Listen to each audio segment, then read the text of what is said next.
وہ وقت آ چکا ہے دوستو کہ ان کے گلے میں جو بھی وہ ان سب کو اتحاد کرنے والی نا، جو ان سب کو منظم رکھنے والی ایلفی تھی، وہ اب جواب دے چکی ہے، اور ان سب کو تقریباً کل رات سے جواب ملنا شروع ہو چکا ہے۔ سب سے پہلے تو زرداری صاحب کو جواب ملا ہے۔ اب زرداری صاحب نے اپنی آج پالیسی چینج کرنی ہے۔ اگلے 72 گھنٹے بڑے اہم ہیں سیاست کے حوالے سے، یہ یاد رکھیے گا۔ اب زرداری صاحب کو جب سے یہ یقین ہوا ہے کہ بھائی ہمارے ساتھ بھی ہاتھ ہو گیا، تو انہوں نے اپنے چال جو ہے وہ بدلنے کے لیے تگودو شروع کر دی ہے۔ دوسری طرف میاں صاحب، بڑے میاں صاحب جو ہیں، ان کا بھی بڑا واضح پیغام آ گیا کہ بھائی ہم کسی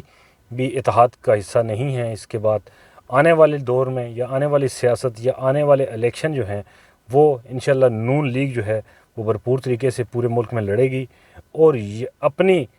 دم پر جو ہے وہ حکومت بنائے گی۔ ہم کسی بھی اتحاد کا حصہ نہیں ہیں، اور نہ ہی ہم جو ہے وہ اس کے بعد کسی کے ساتھ بارگین کریں گے۔ بارگین کا لفظ تو نہیں انہوں نے استعمال کیا، لیکن چند الفاظ ایسے استعمال ہوئے کہ جس سے واضح طور پر ان کا اشارہ کس طرف تھا یہ پتہ چل جاتا ہے۔ سب سے پہلے ان کا اشارہ تو زرداری صاحب کی طرف تھا کہ بھائی زرداری صاحب اب آپ جانیں اور آپ کا کام جانیں، اب آپ شروع کر دیں وہی پرانی سیاست کہ بھائی نون لیگ والے یہ بھی کرتے ہیں وہ بھی کرتے ہیں۔ اور دوسرا جو اشارہ تھا نا وہ بڑا امپورٹنٹ تھا، وہ تھا ان کا اپنی ہی جماعت کی طرف۔ یہ جو نون سے شین الگ ہوئی ہے نا، یہ شروع میں تو دیکھتے رہے ہیں یہی بات تھی کہ نون لیگ اور شین جو ہیں وہ شہباز شریف اور نواز شریف ایک ہی ہیں، لیکن ایسا نہیں تھا۔ وہ جنہوں نے ایلفی ڈالی ہوئی تھی نا، انہوں نے بیسیکلی شہباز شریف کو بالکل اچھے طریقے سے تھاپڑ شاپڑ دے کے نا، اور بالکل ریڈی کیا ہوا تھا کہ بھائی آپ لگے رہو سر نیواں کر کے، ٹھیک ہے ہم جانیں اور آپ کا کام جانیں۔ اب وہ وقت آ گیا ہے کہ میاں صاحب کو، بڑے میاں صاحب جو ہیں ان کو بھی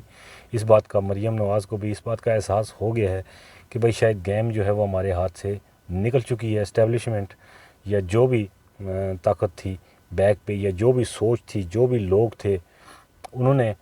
شین کو جو ہے وہ بالآخر نون سے الگ ہونے کے لیے بالکل بھرپور کردار ادا کیا ہے۔ اس میں بہت بڑا کردار جو ہے وہ زرداری صاحب کا بھی ہے کہ جو شیرودن سے یہ میں کہتا رہا ہوں کہ جب سے یہ بنتر بانڈ شروع ہوئی تھی نا، عمران خان کو ہٹانے، اس کے بعد جو خان صاحب کو ہٹانے کے بعد جو خرید و فروخت شروع کی تھی انہوں نے، زرداری صاحب پنجاب میں آ کے بیٹھے اور پھر اسلام آباد میں آ کے بیٹھے اور ہوٹلوں میں جو ہے وہ سب کو بند کیا گیا۔ تو میں اسی وقت مجھے اندازہ ہو گیا تھا کہ یہ اب جو ہے وہ نون لیگ کی منجی ٹھوکنے کے لیے پنجاب میں آئے ہیں، اور یہ میرا ایک بڑا واضح پیغام بھی تھا ایک ویلاگ میں کہ نون لیگ کی منجی ٹھوکنے کے لیے زرداری صاحب پنجاب میں آ چکے ہیں، اور یہ منجی ٹھکے گی اب، لیکن پتہ یہ چلے گا کافی عرصے بعد جا کے۔ بڑے میاں صاحب کو بھی اس اندازہ ہو گیا ہے کہ بھائی ہمارے ساتھ بھی ہاتھ ہو گیا ہے، جیسے پیپلز پارٹی کے ساتھ نا زرداری صاحب کو یہ اندازہ ہوا، اسی طرح سے اب ان کو بھی یہ اندازہ ہو گیا ہے۔ سو انہوں نے ایک بڑا واضح کلیئر پیغام جو ہے وہ دے دیا ہے۔ اب دیکھنا یہ ہے کہ یہ آدھا تیتر آدھا بٹیر کہ یہ جو ملی جلی سیاست تھی نا، کہ یہ اب کس طرف جاتے ہیں، اور کیا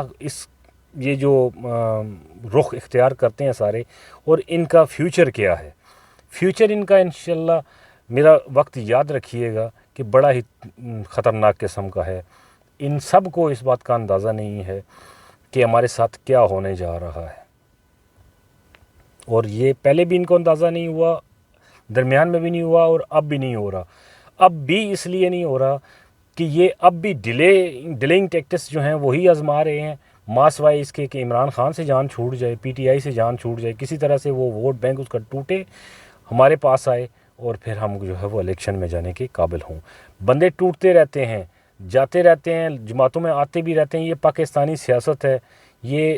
شروع دن سے ایسے ہی چلتی آئی ہے۔ نئی سیاسی جماعتیں بنتی ہیں، ایم کیو ایم کس نے بنائی، تاریخ میں بالکل واضح طور پر ہر انسان کو پتہ ہے کس طرح سے 71 کی سیاسی جماعتوں کو توڑا گیا، کس طرح سے آج کی سیاسی جماعتوں کو جو ہے وہ توڑا جا رہا ہے، کس طرح سے نون لیگ کو توڑا گیا، یہ سب کے نوٹس میں ہے۔ یہ الگ بات ہے کہ کبھی کسی کو جرت نہیں ہوئی تھی کہ وہ منہ چڑھ کے بات کرتا، منہ کھول کے بات کرتا، سرے عام ببانگے دہل ڈنکے کی چوٹ پر یہ بات کہتا کہ ہاں بھائی یہ کہاں سے خرابی ہوئی تھی. یہ جرم جو ہے وہ بالآخر عمران خان کے ہتھے یا عمران خان کے متھے جا کے لگا ہے. حالانکہ عمران خان اور اسٹیبلشمنٹ کے درمیان کوئی بڑا ایشو نہیں تھا. یہ جتنا بھی پیدا کیا گیا نا، یہ سارے کے سارا یہ مختلف سیاسی جماعتیں جو یہ سمجھ رہی تھیں ہمارا فیوچر جو ہے وہ بڑا اچھا ہو جائے گا، بڑا روشن قسم کا مستقبل ہے ہماری سیاسی جماعتوں کا، یہ ان لوگوں کی ہی ٹیکٹس تھی کہ انہوں نے پی ٹی آئی کو اور اسٹیبلشمنٹ کو الگ الگ پیجز پہ یہ لوگ لے کے گئے اور بھرپور اس میں کردار ادا کیا، یہ سوچے سمجھے بغیر کہ ہم بھی سیاسی جماعتیں ہیں اور ہمارے ساتھ کیا ہوگا یہ خدا ہی بہتر جانتا ہے آنے والے وقت میں. لیکن اب ان کو یہ احساس ہونا شروع ہو گیا ہے. اللہ کرے کہ ان کو صحیح معنوں میں احساس ہو جائے اور وہ کل ہی دوبارہ سے ساری سیاسی جماعتیں مل کر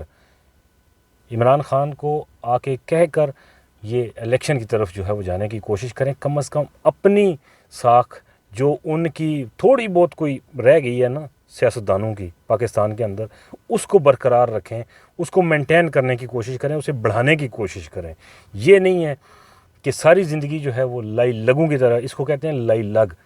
پنجابی میں نا، اس کے لیے ایک ورڈ یوز ہوتا ہے لائی لگ، کہ بس جس طرف لگا دو اس طرف لگ جائیں اور ساری دنیا میں مشہور رہو کہ باقی تو دنیا کا کوئی ادارہ پاکستان کے اندر، نہ کوئی شخص پاکستان کے اندر جو ہے وہ منی لانڈرنگ میں یا پیسے بنانے میں ملوث ہے. صرف اور صرف اگر سیاسی جماعتیں جتنی بھی ہیں نا، یہ ساری کی ساری جو ہیں وہ